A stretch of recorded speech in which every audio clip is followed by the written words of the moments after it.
This episode is powered by Act Now Education. Go to www.actnoweducation.com for free comprehensive educational resources and opportunities for active duty, veterans, military spouses, and children. It's actually about things like we're talking about today, leveraging technology and drones and being smarter. I think people need to understand that there are three things right now that they're like legs on a table that are affecting security. Those three need to be addressed, and there might even be a fourth there, but the three are physical, technology, but the last would be cybersecurity. Those are the three legs of the current table of a security platform for any government, any law enforcement, any agency, even the military. Warriors fall in. It's time for formation. Today, we're joined with a professional who has over 30 years of professional experience between the United States Army, law enforcement, and private sector security. He created the first private security specialist training standard for the U.S. Department of Labor and has trained thousands of professionals in private security, executives, law enforcement, and foreign officials. And the list just goes on and on with what this man has accomplished. Today, we're joined with Mr. Chris Dunn, and he is currently the CEO and founder of Covered 6, which is a business that offers some of the best cutting-edge security training, risk assessments, and implementations out there. Over the span of his career, he's developed a lot of vital aspects regarding the safety and security for the general public, and today, we're going to talk about tactical drone pilot's course for executive protection and dignitary protection. With today's evolving tech scene, drones have been engaged in helping the security front of this ever-changing, violent world. We're very fortunate today to be joined with Chris, and I want to say thank you so much for joining us today, Mr. Dunn, on the Morning Formation. Yeah, thank you, sir. Falling in for duty. I like the Morning Formation. The honor is all mine, man. I really appreciate it. It was awesome. so great to reach out to you and get in touch with you, because I went through your entire LinkedIn profile and I was just absolutely impressed. Everything from being a U.S. Army veteran to jumping into law enforcement to getting into the private security sector and actually starting your own company. You've done so much, and it's an honor to have you on the show today. And I just wanted to start out by asking you if you wouldn't mind just introducing yourself to the audience and telling us a little bit about yourself. Cool. Like you said, I'm Chris Dunn. I'm the founder and CEO of a company called Covered 6. But more than that, yes, many years ago, I was a veteran in the Army, a military police. And then I went on to the LAPD, and I had a great law enforcement career and really enjoyed that. And then got into the private sector now for about 10 years. And I can say, honestly, after it's more like 35 years, the private sector has been amazing, because really it's been an opportunity to start a business, which is next to impossible for me. I never went to business school. I didn't have a clue. And then go on this journey and now have, this opportunity to help a lot of different people, including majority of the people we employ, train, and work with are veterans. And so giving back to that community and hearing the stories of the people that we're helping transition and or active duty. We also train law enforcement and active duty military. We do medical programs for the military. So, and we develop products. And so Covered 6 has been a real dream of mine, because I'm a big gear nut. And then I got into these services and was able to translate all those years into something more meaningful and affecting some changes and innovation on a large scale. And that's what we're doing at Covered 6. So I'm writing my final chapter now of this. And it's been like this Forrest Gump kind of journey from way back in the days of the, my original K-Pot and A1. If anyone knows what that is, they know that's how long ago I was in the Army. Yeah, man. I went to basic training in 1999, and we were still wearing BDUs and a lot of the stuff that my dad retired in 91. We're still wearing the same stuff that he had. And it wasn't until like the early 2000s, the kickoff of the war in Iraq and Afghanistan, that we started getting some of the newer items. And so I was part of that too when I joined initially. Yeah. They always kick down the war surplus to the trainees. And so we had Vietnam era weapons that were still inside the boxes with lube, but they worked. It still worked. Yeah. I tell you what, just thinking about, because I started out enlisted in the National Guard. So I went through basic training and AIT, and then I eventually got commissioned as an officer and went active duty. I saw that whole transition, and it's strange today to even see like what type of equipment the military is issuing out and how it's different. Even the uniforms are completely different. So, well, let's get into it. And I want to ask you, since you started in security and law enforcement after leaving the military, what are some of the massive changes that you've seen so far? You mean with the military or law enforcement? Well, I mean, with security and law enforcement, like what have you seen over? Because I know you work directly with law enforcement now. What are some of the Still do. changes Yeah. that, yeah, what are some of the changes that you've seen over the years? I think there's obviously been some major changes, and a lot of that has to do with using technology and kind of being more outside the box and less traditional in the way that we fight crime. And I think the biggest change for all of us has been dealing with kind of what's happening in the world right now, and specifically in the United States, and how law enforcement has to have this massive heavy lift, including, in these riot scenes where the military, the National Guard comes in and working directly more often. Back in my day, a protest or a riot was something that would happen every once in a while. Years would pass. Now we're seeing them almost seasonally. And when we add all the things that are happening in the threatscape with crime, just here in Los Angeles, crime, murder's up 57%. Back when I was a crash officer, a gang officer for the LAPD, if crime went up 5%, we put out a task force. So when you look at the things that law enforcement is dealing with, and many law enforcement are ex-veterans, it's a big pool for them. They recruit heavily for them. And if you're looking for that, they are hiring in more than they ever did. It's changed because what you have to be now is a lot more empathetic, and you have to have emotional intelligence, and you have to be careful what you say. And you guys, you know what I'm talking about with all this stuff. Yeah. Even the military has started to implement that stuff. So I think you have to be more sophisticated. You got to be smarter. But the bottom line is the bad guys still have guns. They're still criminals. And the mission is more than ever dangerous. And it's something that has to be approached with a lot of sophistication. And you're seeing a lot more officers. Another big thing that I've seen is seek out outside training, become better at everything.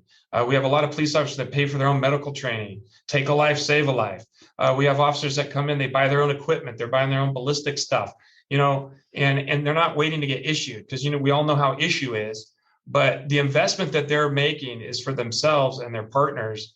And I see better training, but still there's never enough. And that's the biggest thing, is that in this day and age, I think the threats, it was bad when I was a cop. Obviously, we had to get the gang wars and the coke wars, because I worked major narcotics undercover and SWAT and all those other things.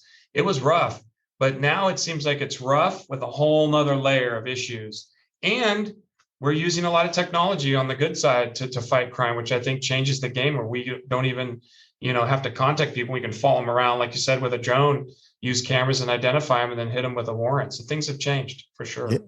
Yeah, and I could see that you actually worked in law enforcement from 1995 to 2009, and that was right at the gang wars that you're talking about in 95, when all that was going on, and then it continued on through, right? So you've seen quite a bit, especially in LA, being LAPD as well. So you have quite a bit of experience, which is fantastic.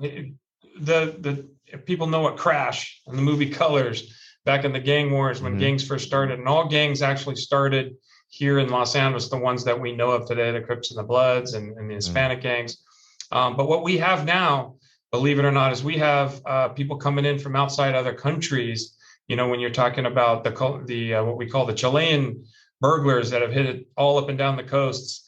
And there's these existential threats that we're dealing with, and they're unprecedented. And I'm in these meetings with law enforcement, and they're like, what do we do? And you have to almost get, you have to get really creative. And there's actually a term that I think your listeners would like to hear. And this was a military term, and some people know. Do you know what VUCA means? VUCA? No. Have you heard that? So it's a term that came out of Afghanistan, and it was to describe fighting the Taliban. It's volatile, uncertain, complex, and ambiguous. And that's really something now that came out of the military. Obviously, the military is a great source for how to, solve challenges that are on a massive, unprecedented scale. But that came out, and then Harvard Business School adopted it. and they're using it as a means to describe the business scape of the global economy and the things that were happening globally. And so now law enforcement uses it. And how are we going to fight crime? Because everything's ambiguous and it's all convoluted and it's a lot different now. So I use that word VUCA a lot. I tried to get VUCA.com, but it was taken. And this was years ago. And the first time I heard that term was from an FBI agent who had just been at the San Bernardino terrorist attack. And he didn't go to sleep that night. And I was at a school symposium on active shooter, which is a huge topic right now. And has been, was the impetus for starting this company, but has been for a while. And he said, everything is VUCA now. And I was like, and we're all like looking around. And this was like 6 years ago when that came out, I think 5 years ago now. It was a long time ago. He said, everyone turn off your phones. And he said, these problems like active shooter are not our problems, meaning law enforcement. This is going to be a first responder problem, meaning you. And he was meaning these school officials and these people and veterans who work there as security. So I knew then that I was on the right track of why I started the company. And that's a good story because it came actually, a university had approached me about some training. I was thinking, I could shoot. I do these things. I was in law enforcement. Maybe I'll start a training company. And at the time, everybody had these training companies like Travis Haley and Magpul, and they were doing a lot of shooting and range training. And then I realized in the military, we didn't shoot every day during training. We did a lot of other training. We had to learn a lot of other stuff. And same with law enforcement. We didn't go to the range every day. So it's not all about shooting.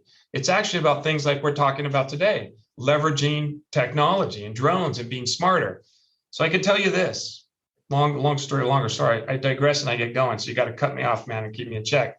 But I think people need to understand that there are three things right now that they're like legs on a table that are affecting security. And all, those three need to be addressed. And there might even be a fourth there, but the three are physical. Obviously, the component we're talking about today is executive protection, which would be considered physical security. Technology, which is, I'll break that down next, but the last would be cybersecurity. Those are the three legs of the current table of a security platform for any government, any law enforcement, any agency, even the military. And that tech piece, people are like, wait, but isn't that cyber? No, it's actually not. It's its own category. And here's why, because you have artificial intelligence, biometrics, access controls, you have camera systems that have analytics now that can detect firearms.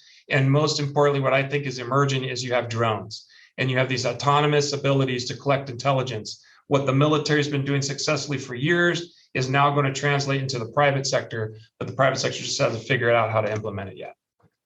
No, that makes a lot of sense. And I can tell you that even from my experience being in Iraq, the battle drills that we did and some of the things that we saw, I speak to a lot of law enforcement and they always talk about these things and how the things that they dealt with overseas when it comes to just even the basic textbook things, when something negative happens or something usually kicks off, one of my buddies always would tell me that you're always going to be behind the 8 ball. Nothing ever works how you train and nothing is ever textbook.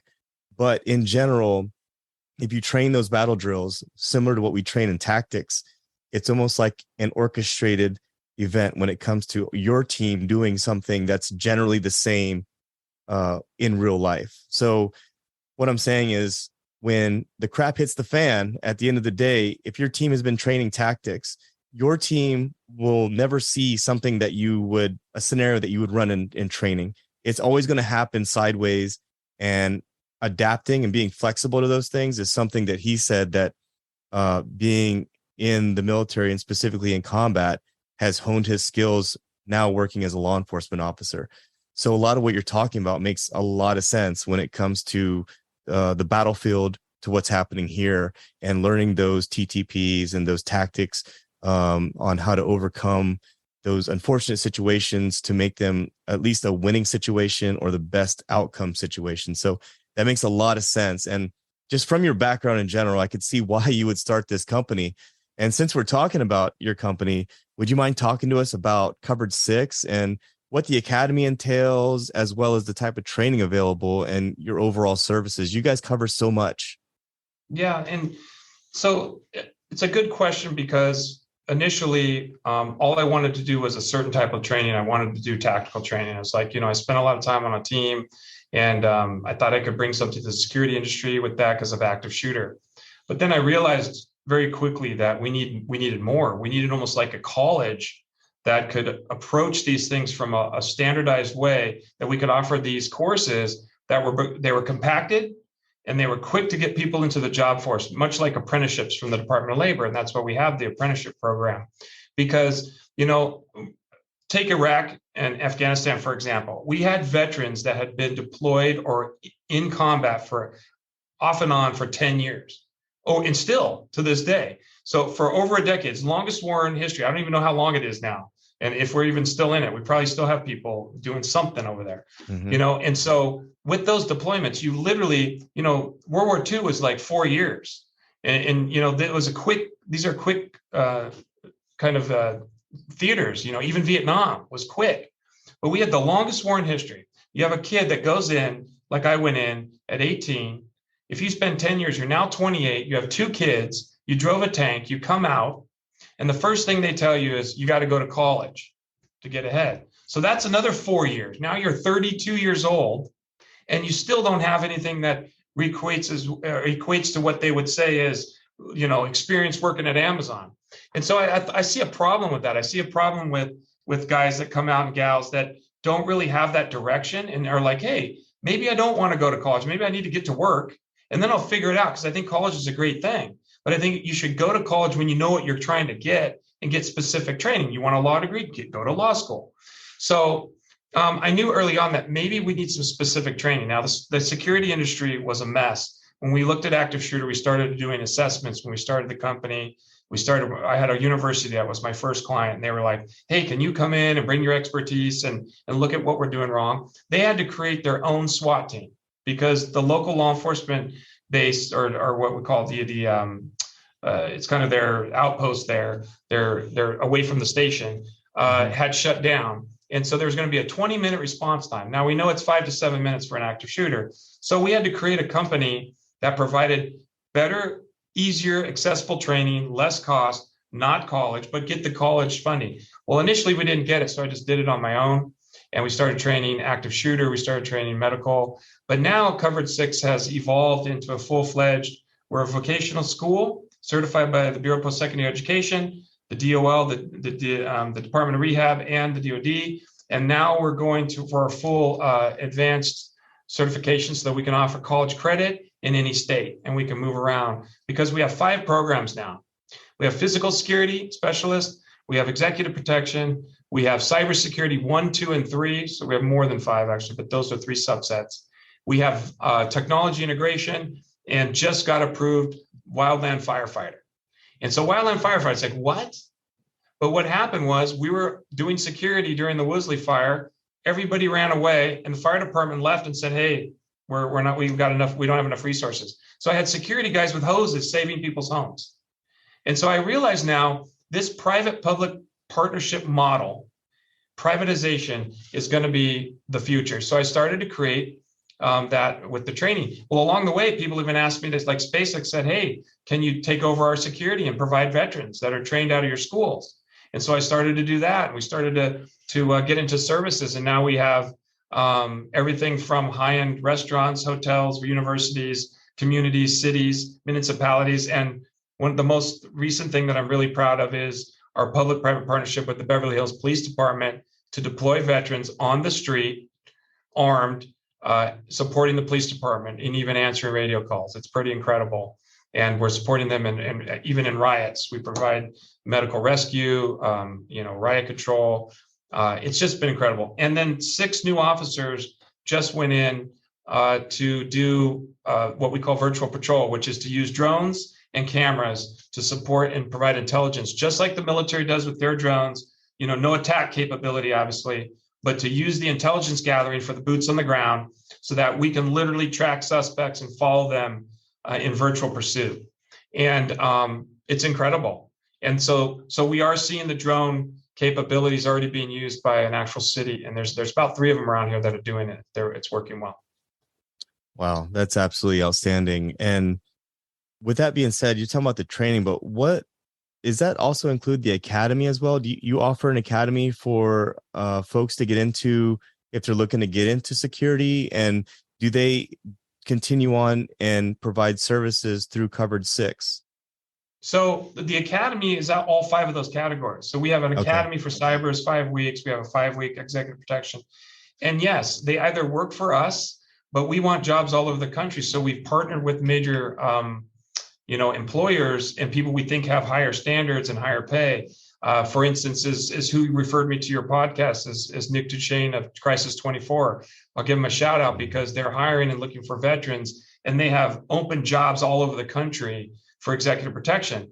And people, don't pigeonhole yourself in executive protection because everyone thinks, oh, it's great. It's, we wear the suit. It's the high-end celebrity thing. Private security is not the mall anymore. They're being asked to everything from military bases to now maybe potentially the border using private security.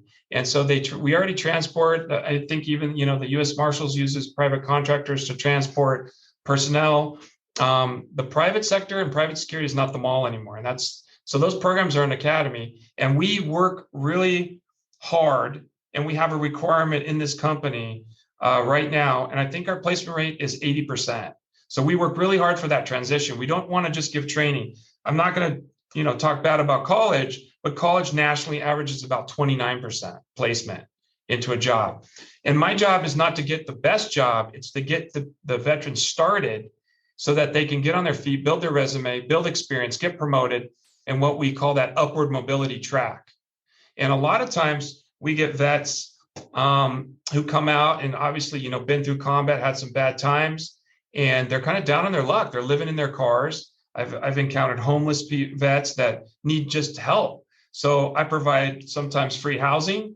I donate over $1 million of our own last year to helping veterans and giving them free educational opportunities. And then we get them a job. And, like we said, Ronald Reagan said the best cure for PTSD is a job. And I've seen it firsthand. I've seen guys come in my office crying, saying, my wife's leaving me. I was a 10-year Marine. And next thing I know, they're running something at an aerospace company. They're managing a team. And so really, we're really proud of that heritage and that track record of Covered 6 now for over a decade, working directly with veterans as a resource. I really appreciate what you said, man, earlier about the career transition point, going back to, you broke it down by age and how our veteran community gets out.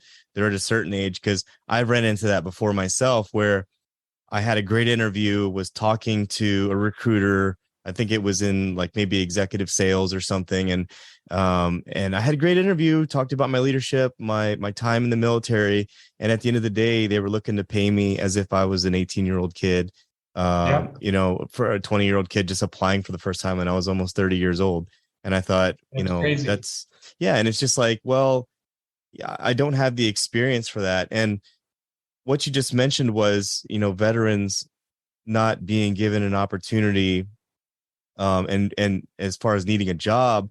And I always tell people this, that, to get the ideal salary, ideal location, ideal job to all intersect together is very, very difficult to do in itself, just for the average person, not even in the military. Yes. Add the whole military thing into it. Someone that's much older, has more responsibilities. Maybe they have kids now, and then they come out here in the civilian world that just doesn't quite understand the translation of experience and skills, and it makes it even more difficult. So I highly appreciate what you're doing as far as training our veterans to do what they already know.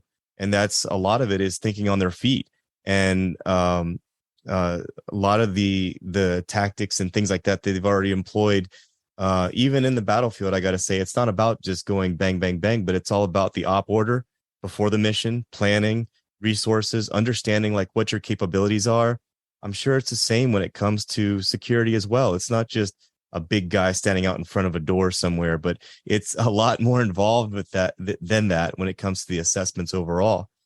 And as far as drones, Chris, you're involved in so many things, man. When I went to your website, I couldn't believe the amount of like drop downs that I saw and the amount of training classes and courses and academies that you had going on there. But as far as drones, how are they being utilized right now within your own operations of Covered 6? And what are your plans in the future?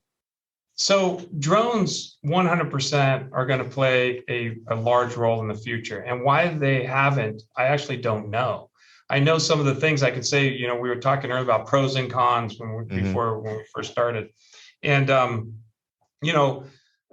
I don't think they have negatives. I think they have pros and cons. And I think some of the cons, people just go, oh, I don't need another program I don't understand. Because remember, it's just like anything, even in law enforcement, when you have a trainer that does something a certain way, oh, we don't need an ACOG. We've got open sights. I've been using them for 20 years and I was in combat. It's the same type of mentality. Now here comes this piece of tech that needs support, training, and implementation and management and policy.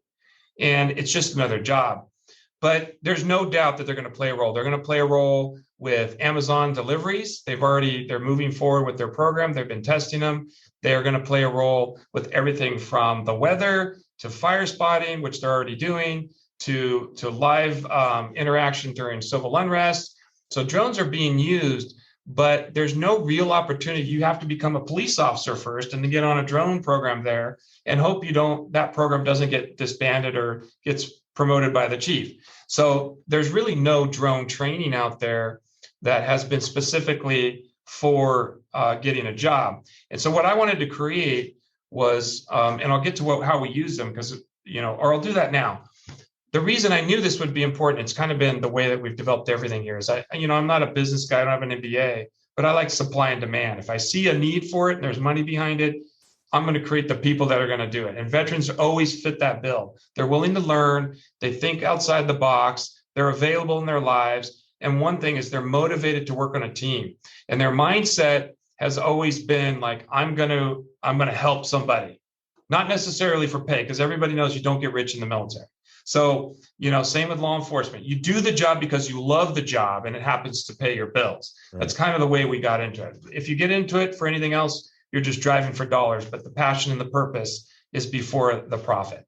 So with the drones, we've used them successfully to actually catch. We had, I'll just give you a case with the Chilean burglars. We had these burglars coming in on visas that would come here for 3 months and they would commit these high-end burglaries. They're getting millions of dollars. They almost got the Super Bowl playbook. And they're going up and down the coast, hitting high-end neighborhoods. They're tracking people using eye trackers, those little pods that you can stick on something. Mm-hmm. They're following them back with their Rolex and their Bentley, and they're watching them using drones. They are using drones. This is the crazy thing, is that the bad guys are using them because you have these little commercial DJI drones that you can throw up, or you can buy the disposable ones on your phone, and they're scouting the homes so they can burglarize them. So the law enforcement have a really difficult time with these guys because they're coming in, they do their crimes, and then they head back to Chile. And this is a real thing. And this is something you can Google about these Chilean burglars. It's a crime wave.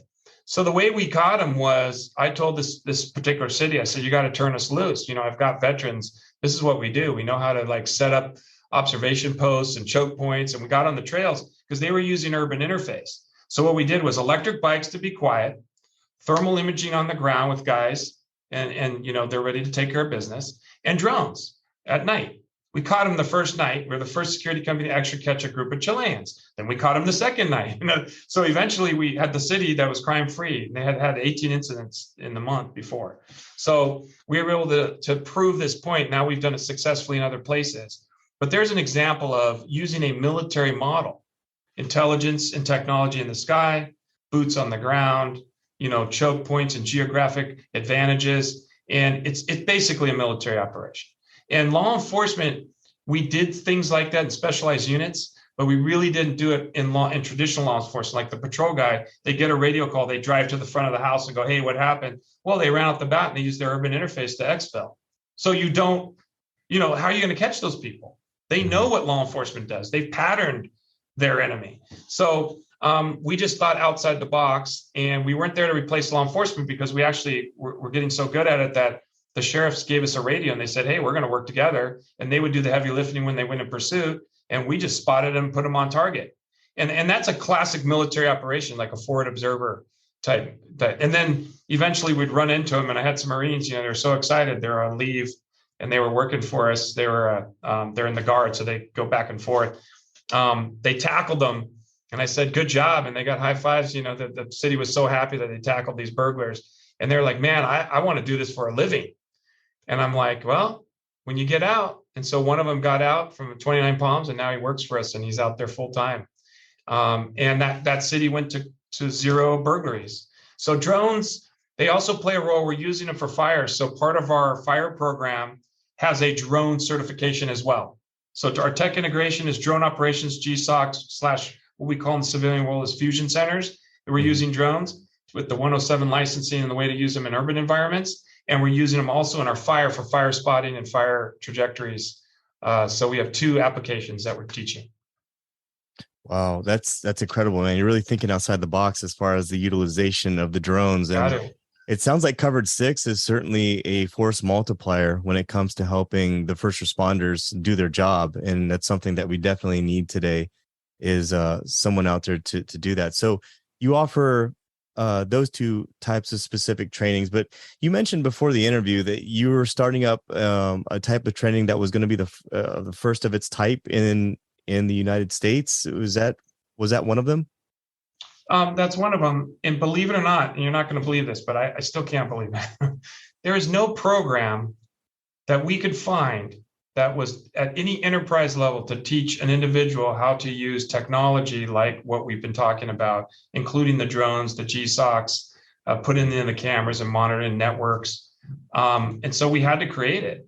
And believe it or not, like even camera schools don't exist. And cameras from the military to the private sector to the corporate world, everyone, even the homes, and even residential civilians are using some sort of cameras with analytics. Look at the Ring camera system. It has analytics that will notify you when bad guys are coming in. It has night vision on it. You know, these little things from Best Buy are kicking ass. Well, there's no school to actually know how to maintain them, install them, and fix them and use them. So that's what we've done with the tech integration and then now fire. But tech integration is we're really excited to get that started because that will be the first school. The fire program, there's been other trainings, but nothing that will take transitioning vets and walk them right to agencies to support the fire mission on the fire line as Wildland 2 certified firefighters. And so that's another first. There's nothing, we got the first standard for the Department of Labor for the physical security specialist, but people have been doing guarding military bases under contract. The nuclear agencies use ex-veterans and law enforcement, and then obviously law enforcement. But I want these quick vocational models that provide max certifications so that it builds your resume, gets you quickly to the job, and what we call on-the-job training. We've all heard of it, but actually like an apprenticeship level, where you learn the job from your employer and get started. The first job for a veteran getting out of the military is to get a job. Mm-hmm. That's your first job. And like you said, if you're waiting for that golden job or that high pay, you're doing yourself a disservice because what people are looking for is experience. And they're not looking for military experience. Military experience will play a role and will help you move quicker, faster, and more efficient, especially if you have like military leadership experience. You're going to be able to leverage that in the private sector, but you have to learn the nuances. And what we have in our industry, in a lot of the service industries and the people, our clients, is we hope they're not too militaristic. Because guys come out scary. They got tattoos on them. They're wearing the grunt style shirt. What do you do for fun? Yeah, shoot my AR-15. People are like, okay, hold up. You're working for the Four Seasons now. And they don't realize veterans are very adaptable. So what we do in our training is the first thing I tell them is, look, you need to tuck that away right now because you're going to break that stuff out. Because when bad things happen, everybody calls the son of a gun that can get it done. And that's the veteran. But you got to tuck that away and learn the civilian side and transition back. And then you're going to put those two things together on the job and watch what happens. And the promotions are incredible to watch guys move very quickly because of that mindset. Yeah, I totally understand what you're saying about when it comes to the civilian employer being afraid of the military veteran. I mean, we all get out of the military and we get that question, oh, have you ever killed anyone? And it's like, it's just like, well, you've been watching too many movies or, and it's just the veteran community at times is a very misunderstood community. And a lot of time, and that's what makes it so hard to explain to folks out there, especially folks that are looking to hire you, how is your training relevant to what we're doing here? And so what you just mentioned kind of made me, chuckle a little bit, because I understand completely what you're saying. And I myself have been misunderstood by family, friends, and potential employers as well, as far as what I did in the military. So I 100% understand where you're coming from with that. For anyone out there, for our military veterans, service members that are currently in right now, and maybe leaving the military in the next few years, and they're thinking about becoming a drone pilot as a career, but maybe they've never done it before, what advice do you have for them, or even the seasoned folks out there who are looking to transition those skills into the civilian side? So when I had said that the holistic approach for security footprints and private security management and law enforcement, it applies to yourself too. Mm-hmm. You have to be multifaceted. And if you look at a lot of veterans, they didn't just have one identifier as a skill. A lot of times we all started infantry, and then we started to move to AIT and went our advanced training. And then we got even moved to other specialized units, and then they get specialized. And it's the same for the civilian world. You're going to move into things that you never thought you were going to do. I originally thought when I was in high school that I was going to be an architect. And here I am, the CEO of a company that's literally, doing things that I never thought I would do, with patented products and meeting international dignitaries and briefing people on a level that just is unprecedented. And for me to make that transition, and having then been in college, I literally took a class that said, you might want to go to the military and be a military police officer if you want a career in law enforcement. I signed up at 17. I couldn't wait to get out of college. And then once I got in the military, I loved the military. And then when I was in the military, I was like, man, I love this job. I want to go to the LAPD. So I didn't know where I was going. I just knew that I had to keep proactive in that. And I think for people transitioning, they need to take every advantage of bettering themselves. If you can get a degree while you're in the military, do it. Do something. But if you can get training that will help you when you get out, do it. But always learn a second language, do something, because what you're doing is you're building this resume. And believe it or not, when I have people that we interview, let's say we did have an opening for someone to use drones, I wouldn't be necessarily looking for someone who had a Reaper in Afghanistan. Mm-hmm. I'm going to be looking for somebody who has very good social skills, who wants to work on a team, who literally has bettered themselves. Hey, I actually speak a second language. Because I always ask veterans, I know they can shoot, and most of them are warriors, because that's like kind of the preconditioning. And I get their resumes. I can tell by a resume where you were stationed, where you Ranger Battalion, or where you're just tabbed. We know all the things, because I've got SEAL Team 6 guys here. We know. And we've all, in our own ways, have been in different specialized things. But the biggest question I ask them, what do you do for fun? What type of person are you? Are you a family man? What kind of sports do you like? We like that because we're a training company. We can train anybody to do that. And so companies today are looking for what we call emotional intelligence. And this isn't just some silly little thing. This is that layer, thinking man with a gun. Because if you ask a Marine what makes the grass grow, we all know blood makes the grass grow, right? But that's not what you can say. So I tell people, start thinking in terms of, what do I really want to do? What am I passionate about? What can I get behind? And then get into it. Get that job, even if it pays less. Get into it. Don't, talk so much about, hey, I have a disability. Hey, I can't do this because I was this, and then I've got to, the worst thing and I won't say the worst thing, but it bothers me when people, put themselves down right away and say, well, there's reasons I'm not excelling in what I'm doing. I had a Special Forces colonel in here from Fort Benning, not Benning, but Lewis. And he said, Chris, I don't really believe in PTSD. Now, that's arguable, but this was his perspective from being a career military badass. Mm-hmm. He goes, what I think? It's just a term for people, and it's used and it's misused a lot, and it probably exists, but he just didn't think of it as a crutch. You can't use it as a crutch. And I've had people diagnosed with legit PTSD, having been through some bad stuff, come out at the other end of it and realize all they needed was an opportunity to change their mindset and do something more meaningful and use their military and not actually have to. Because the last thing you want people to tell you is, hey, you got to forget the military. No, we actually don't. We need to leverage the military. And this is what I tell military who want to be in law enforcement, because I love somebody who's been in military and then law enforcement, because they don't go, well, the military mattered more. They actually realize that the military is just their first part of their journey. And it helps them to start the second part, which is your new entirely different career. And I don't know why, but a lot of special forces guys did in finance. I don't know why that is, but I have a lot of hedge fund guys. And I'm, oh, what would you do? I was on the teams, and I'm like, geez, man, what do you guys like recruit over there and get into banking? Yeah. But you should see those guys. They're smart. They're successful. Tier 1 warriors. They get out and they're trying to acquire my company, and they're doing really well, and they're smart guys, but they've transitioned well. And they educated themselves, and they looked for opportunities that were going to pay them and something they enjoyed. And most of them that are doing it, believe it or not, actually enjoy that. I know it's weird. Maybe they got all the adrenaline out. I don't know. But there's a lot of tier 1 guys that are doing finance now. We joke about it. You know what I think about that specifically is it's not their identity. A lot of them have been in it before. And I was talking to someone about this earlier, but when you have a job like that and it becomes your identity, and you're wearing tack gear on your time off, and it's part of who you think you are. Most of the guys that I've known in special forces or SEAL teams and things like that, that job is not who they are. They are someone else too. Like they have a hobby or something else that they're really into. And it's really unique. And I think that's why those guys understand, like they get it, like they get in the thick of it.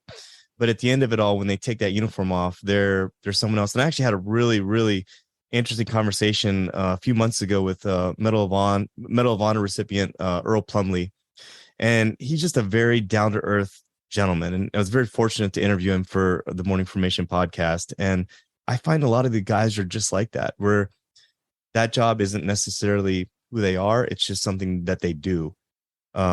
But that's just my own perspective on that. But I want to go back to what you talked about earlier about having multiple MOSs and having multiple badges, like for example, air assault. Yeah, we call them Boy Scout badges. Yeah, well, I mean, it's but MOSs work. That's exactly it. Well, and I like that. I've never thought about that before. But while you're in the military, a lot of folks get multiple MOSs. A lot of folks are assigned to be the MBC NCO, or they're assigned to do a bunch of different tasks. And in reality, if you try to tie that to the civilian side, that would be like the equivalent of certifications. So you get certifications in project management, you get certifications in Scrum, but maybe you work in law enforcement, and you're getting a very variety driven type of skill set, where you understand how to run projects, which in law enforcement, and I'm sure in executive security, you do have projects as well. So you have that skill set. You're not just a narrow skilled individual. And even in the military, they sort of force you to go to air assault, airborne, all those little special schools. Then they make you, the NCO for MBC, the NCO for the for the weapons. And it's sort of the same thing, man. You have to mix it up, and you have to get that fanned out skill set of so many different things. You're not just an infantryman, or you're not just a transportation guy, or you're not just that, but you are like a number of different things. You wear a number of different hats. So it's the same in the civilian side as well. And I never thought about that before until you just mentioned it. That's actually really clever. And it kind of changes your mindset when you think about that. Yeah. We actually use the term here. We want Swiss Army knives. Yeah. We like guys that can morph and, in modern terms, it'd be a Leatherman. You got to have all those tools in there. And what a lot of people do is they get on that track. I'm going to be in law enforcement. Right. I'm going to be a firefighter. I'm going to be these, something else. And they get out and they realize that, well, that's a 2-year process. You got to do backgrounds. Maybe you don't make it. Maybe you're in the psych and you say something like, yeah, I was in combat and I did have to kill people. They go, how do you feel about that? That old trap question. And so maybe you say the wrong thing, and maybe has nothing to do with you, and you're fine. So I've seen that people get defeated. They're like, well, I've been trying to be a cop now for 5 years, Chris. I don't really know, I'm working down at the tire shop. And I'm like, well, then accept the fact that maybe that's not going to happen. The universe, is happening around you. Life is what happens when you're making plans. Someone told me that a long time ago. And so what we look for is that diversity. So I would say, yeah, there's drone but get everything else that you can. Maybe a lot of these guys that come through here, surprisingly, they're like, I'm going to try cyber. Mm-hmm. Now, I should mention cyber is a great thing because we've had amputees, we have disabled vets that are bound to sitting. And so the cyber keeps them in the game. Cyber warriors, there's 1 million open jobs for cyber. It's an incredible opportunity, whether you're at Amazon or you're still working for Raytheon and you're fighting, you're still working for the military, and you're in the fight. But right now, cyber is wide open. And we created a program that can literally take someone with no knowledge and get them to the help desk at Amazon, start earning good money. And even with the drone thing we're talking about, a lot of the guys we'll grab for that are cyber guys, because it is technical. We were talking about this. If you think about the information, it's a camera in the sky. The drone doesn't do the work. The drone is just collecting information. It's taking a camera. Obviously we do have thermal, we have other, technology on the drone, whatever the package is. But once that thing goes up, it's just an elevated information gatherer. It's the people that are gathering that information.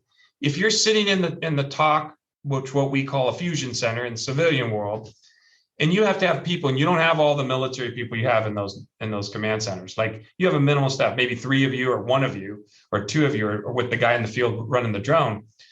Then who's going to process that information? Who's going to call the police and actually get them the right information and keep track of the suspect? Who's gathering other intelligence that there's multiple suspects and there's things happening on the ground, the direction of the fire, resources that are in jeopardy, more resources needed? Those are command decisions that will be made by a drone operator. Right.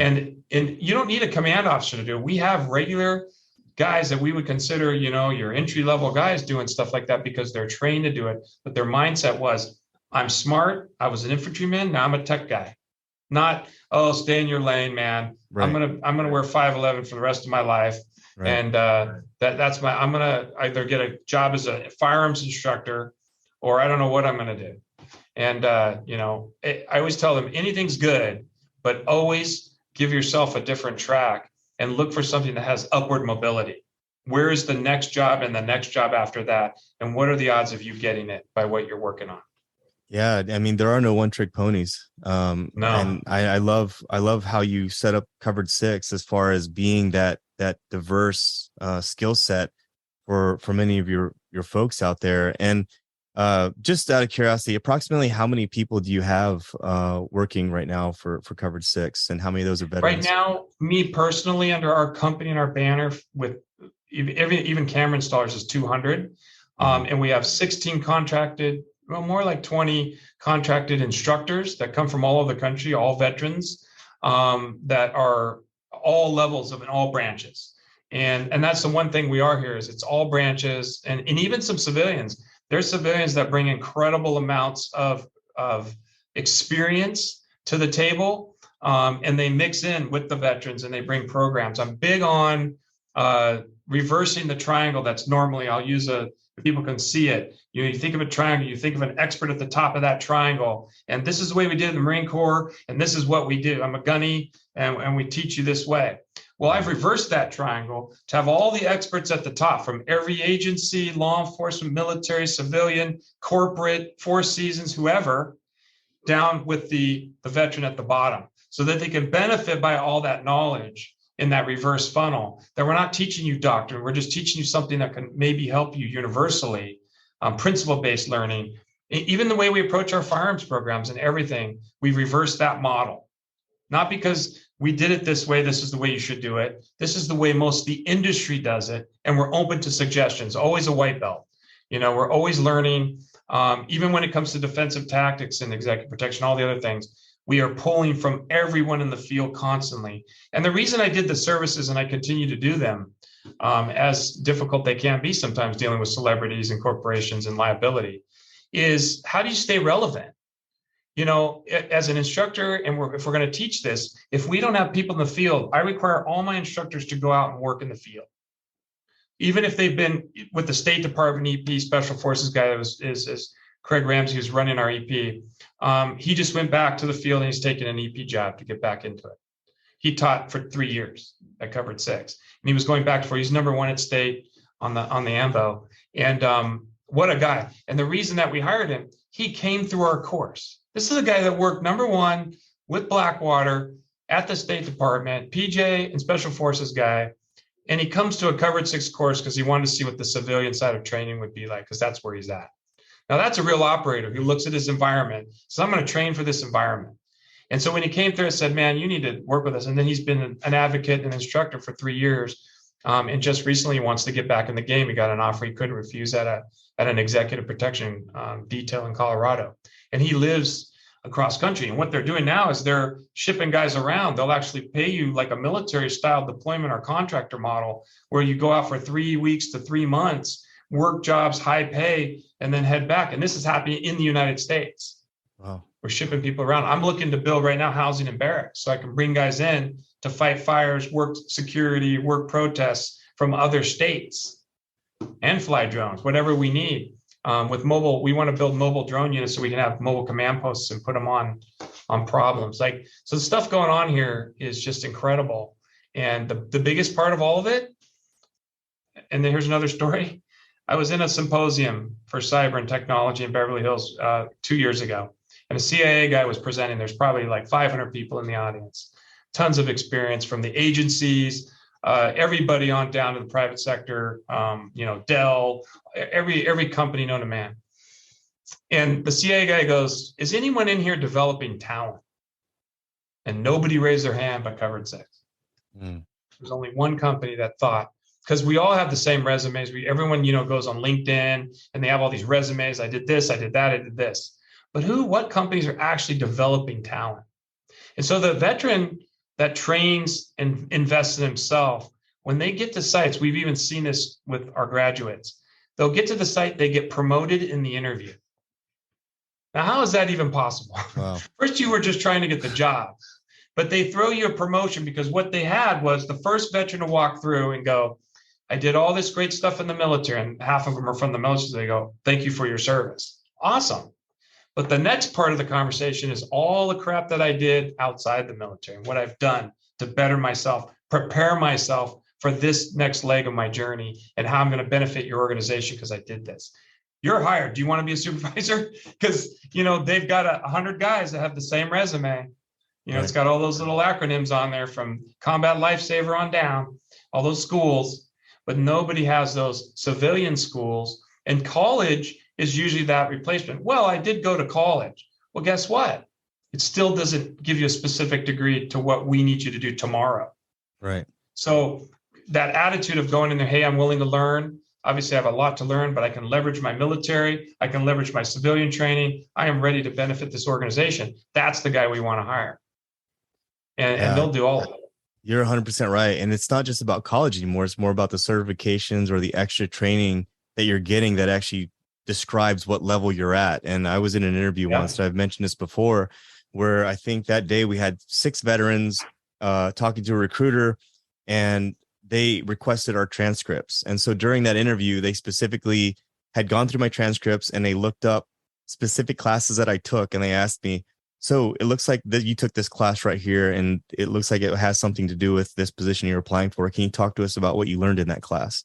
Yeah. So getting those certifications and getting that extra training, like what you're talking about, especially the training that you're offering through Covered 6, is what is going to help you stand out from the pack when you are interviewing for those other positions out there. And I love how Covered 6 is a one-stop shop. I got really lucky to get you on here today, Chris. I don't know how the moon, stars, and sun aligned, because you are the perfect person to interview for this specifically. And for any veteran out there or service member out there that's interested in contacting you or interested in checking out Covered 6, where's the best place for them to go to do a little bit of research?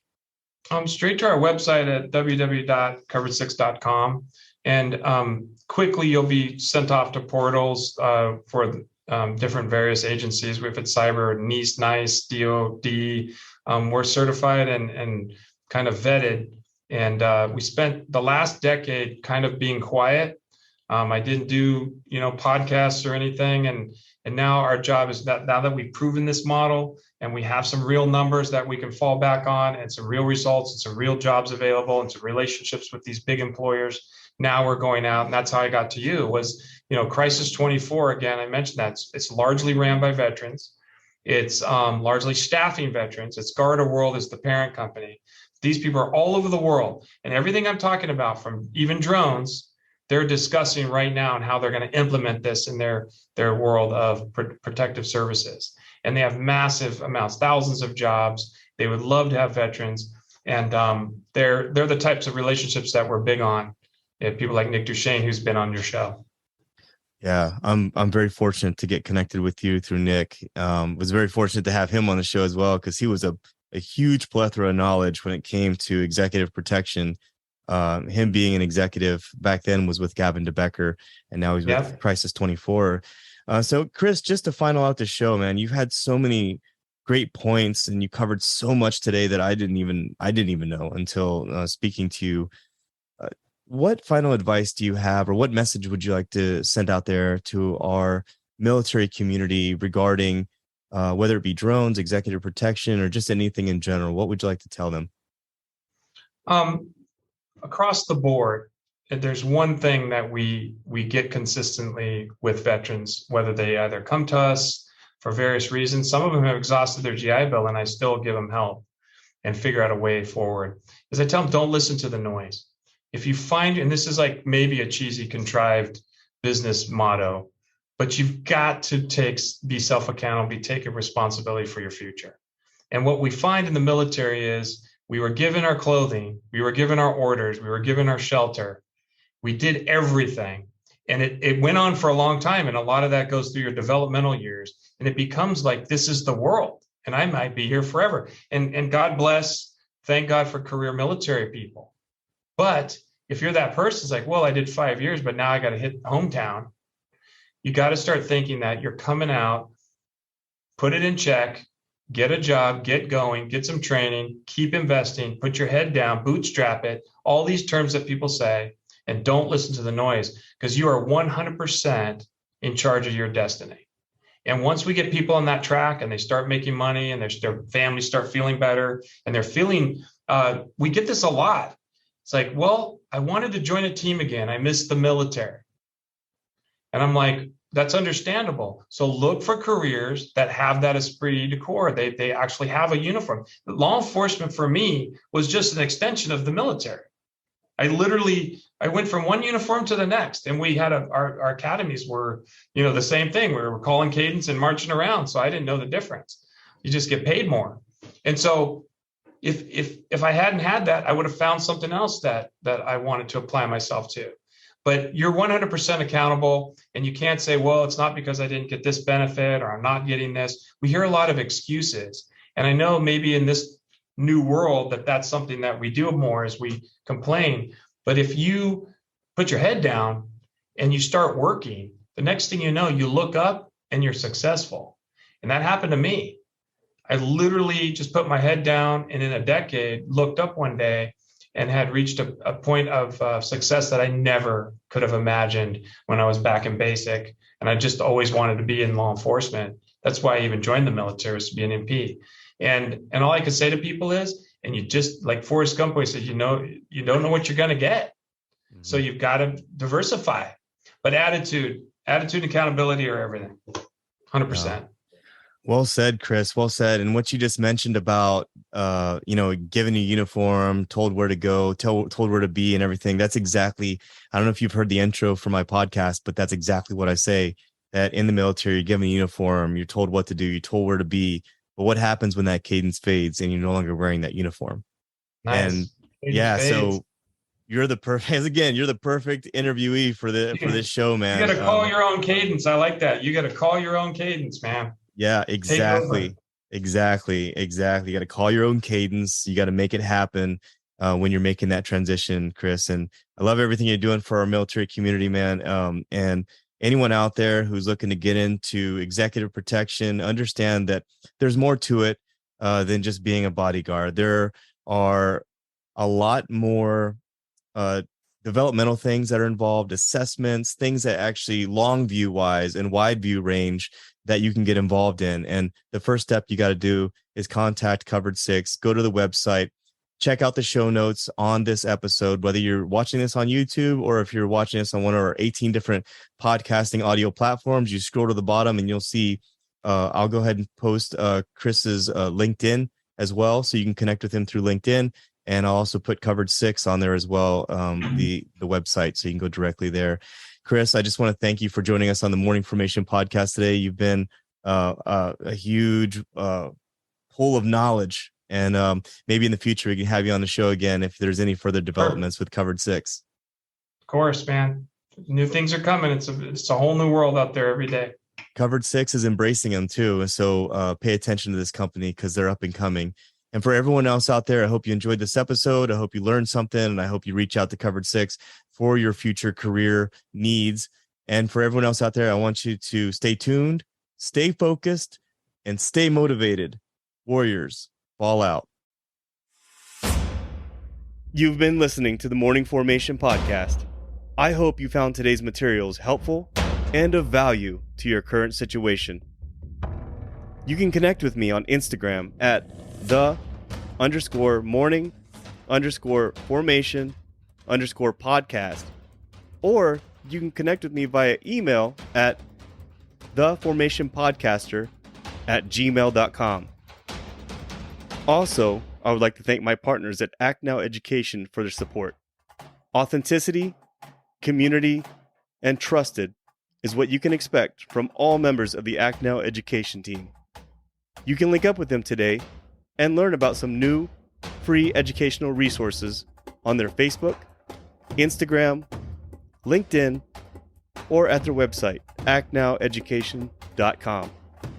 Whether today's show took you back to a nostalgic time or helped you think about tomorrow, thank you for tuning in, and I look forward to seeing you again. Stay safe and stay motivated. Warriors, fall out.